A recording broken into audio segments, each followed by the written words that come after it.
Hi there, welcome back to my channel. My name is Adraya Adeyemi, but I prefer to be called Ray, so you can call me Ray for short. All right, so I want to talk about tips on having a good marriage. We all know that it takes two people to be married, and not just two people, two perfect individuals.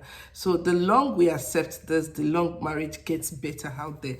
So when you accept that you are married to somebody that is not perfect, somebody that will not always meet, will not always tick all the list in your box. So the better for you. For two people to agree to get married, that means there is this connection, there is love, and they have observed the whole what's it called now, the old pre-dating or dating stages before getting married. All right, so being in a marriage, it's not an easy task, and people make it seem like marriage is not a good thing. But don't let me deceive you, marriage is actually the best. Marriage is a good thing when you find the right person. And a lot of people get married and they forget the things they used to do when they were dating. Hence, people complaining, oh, it's boring, it's this, it's that. But then there are just few people that still continue what they were doing. Few people that still spice up their marriage to make it a beautiful one. But I would like to give you the tips on ensuring, or the tips that will make your marriage be a good one. All right, so number one is be intentional. So what are you intentional about? You are intentional that this marriage, I will make it work. Come rain, come shine, I will make it work. Whatever it is, be it whatever it is, be it whatever that may come, I'm going to make this marriage a beautiful one. I'm going to work with my partner. We're going to work hand in hand. Have you heard of the dance tango? It takes two to tango, you understand? You have to trust your partner. In the dance of tango, you have to trust your partner that this person is not going to allow me to fall. This person is not going to allow me to sleep or injure myself. So that is how marriage is. Trust your partner. Join hands with your partner. Be intentional about making that marriage work. Now, I'm not talking about when it comes to domestic violence that you should stay because come rain, come shine. No, when it comes to domestic violence, you have to take the proper step to ensure that that person that is being abusive in that marriage takes the professional help or gets the professional help that they need. But then let me go back to what I was saying. Number one, be intentional. What are you intentional about? You're intentional that this marriage, I'm going to make it work. So how are we going to make it work? When it comes to communication, when it comes to trust, when it comes to transparency, when it comes to honesty, we are going to be accountable to each other to make it work. I accept that you're not perfect. I accept that I am not perfect. And I want you to accept that I'm not perfect. So please, let us make this marriage work. So most times, it's best when you have this heart-to-heart discussion, or it might sound funny, just schedule your days, your week, or maybe you have a weekly goal, maybe on Monday or on Friday, Saturday, Sunday. You sit down with your partner, you reflect about the weekly activities, and discuss on what I did that you didn't like, or what you did that I didn't like, that would want you, to correct or improve on. And also, don't forget to encourage the good things that your partner has done. This is what you've done, or this is what you did that I really love, and I would be happy if you continue doing these things, because it will definitely make our marriage a beautiful one. So that is number one. Number two is take baby steps. Yes, take baby steps. Don't say that we want to make it work and start rushing things. No. At the end of the day, there's something about wuru wuru to the answer. You don't get the answer right because you didn't follow the proper steps that you're supposed to follow. You just, let me just run from 1, let me jump on 10. You didn't follow 1, 2, 3, 4 till you get to 10. You didn't take it one step at a day. You didn't take that gradual step, that baby step. Because when you take that baby steps, it's easy for you to see the flaws. It's easy for you to see the wrongs, the things that you're supposed to work on, and easy for you to see the things that you're supposed to keep doing that will make your partner to be happy with you, that will make your marriage to be a better one. So if you say you want to rush things, you won't really have time to reflect or to see the things that you are doing that is wrong, or the things that you are doing that is right. So that is take baby step. Take it one day at a time. Take it gradually. For instance, let's say, okay, this week, Mondays, I would like to pray with my partner, and and there are some things I want to include in my daily habits, maybe to always appreciate my partner, to always pray for my partners, and there are other things that you can do, maybe weekly habit. You can make it a weekly habit, or weekly, should I use the word rituals? You can say, okay, every Fridays or every Saturdays, let's go see a movie, or let's see a movie at home. And thank God for the world that is evolving, going into a global stage. You don't have to go to the cinema to see a movie, except movies that are not on Netflix. There are platforms like Netflix, Amazon Prime, HBO, Disney Plus, YouTube, that you can sit at home in the comfort of your home, enjoy a movie together as a couple. So that is it about taking baby steps. Let me recap on that. Don't jump on things. Take it gradually. Take it one step at a time, one day at a time, and always reflect on it. To know the things you are doing wrong, to know the things you need to improve on, to know the things you are doing right. So I hope you understand that.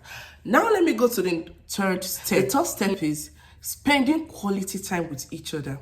What do I mean by quality time? A lot of people feel they are spending time with their partners, but they are not spending quality time. They are spending quantity time. There's difference between quality and quantity. You need to understand that. Okay, quantity time is, for instance, you both agree to stay home and spend time with each other. You're at home, you're in the living room together, you're in the room together. Both of you are on your phones, pressing phone. You're not spending time with each other.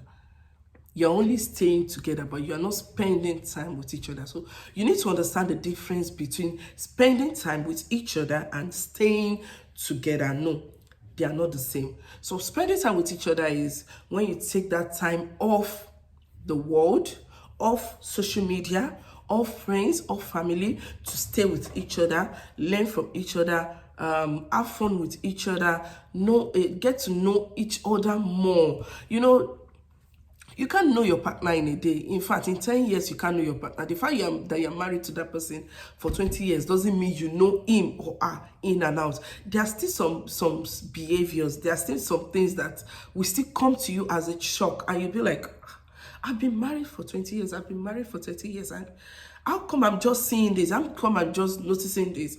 No, it's not as if you didn't notice or you didn't see. That thing just came at that point. Maybe it was never there. It has been there, but it didn't activate. Maybe it's just activating after 10, 20, 30, 40, 50 years. So you need to understand that. But if you spend quality time with each other, at least, I'm not saying that you'll get to know 100% of your partner's behavior, but at least you'll get to know, like, let's say 50, 80, or 90%. The highest is maybe 99%. You can't get to know 100% of your partner's behavior. That is it. Because there are some events, there are some instances, there are some occurrences that would activate some behaviors that you didn't even know were there. So that is it. That is it. That is why I say marriage is an unending institution. Or should I say marriage is a journey of unending discoveries. That is it. Marriage is a journey of unending discoveries, because you keep discovering different things. But my prayer is you don't discover the negative things. The sweet things are the things that you discover, and then it's only the sweet things that will be activated in your partner. And if at all the excuse me, and if at all the negative things get discovered, I pray that you both have the strength and the power to walk through it together as one and overcome. That is it. All right, so the last point for today is be ready to give it all it takes to walk. Yes. This point does not, like I said before, this point still does not go with domestic abuse. No, I'm not advising you as a man or a woman to stay in a domestic relationship or domestic abusive marriage. No, be ready to give it what it works. Be ready to give it your all to make it work. Means if you have an abusive relationship, you can help that person from afar. Do you know how many people are at the graveyard, buried at the graveyard, because of domestic abuse? Do you know how many people that have, one eternity injury on their body? because of domestic abuse, because they were in a domestic abusive relationship and they were not ready to work out. They were saying that come rain, come shine, we signed for better, for worse. No, please don't mix that word. Don't misuse that word, or don't misunderstand that word for staying in an abusive relationship and enduring what you are saying there that will take your life or lead to a lifetime injury on your body that it's that is not good health wise. Don't mistake that word for it. When they say for better, for worse, yes, you are there. You can still leave that marriage or leave that home separate and be helping that person to be sure they get better. Because a lot of people, they're manipulative. You might get married to somebody that has this narcissist behavior or somebody that is manipulative, and you keep staying in that relationship because they make you stay in that. There's a way they twist your brain, there's a way they twist your head to make you believe that you are the one at fault. You have to stay in that relationship, or you sign for better, for worse with me, and you should accept my flaws, you should accept the blah blah. No, please don't stay and kill yourself. When it turns abusive, when it comes to physical abusive or mental abuse, please, your mental health matters. So please, you take a step backward, excuse yourself, ensure that they get that professional help they need before you can come back together. Your mental health matters. And for women that are saying, because of my kids, I'm there because of my kids.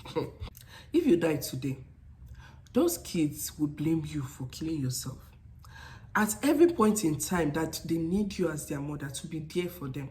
Maybe, for instance, convocation, graduation in school, marriage, and they are saying, let's stand a minute silence. Do you know what is going through their mind? Do you know how many people are out there that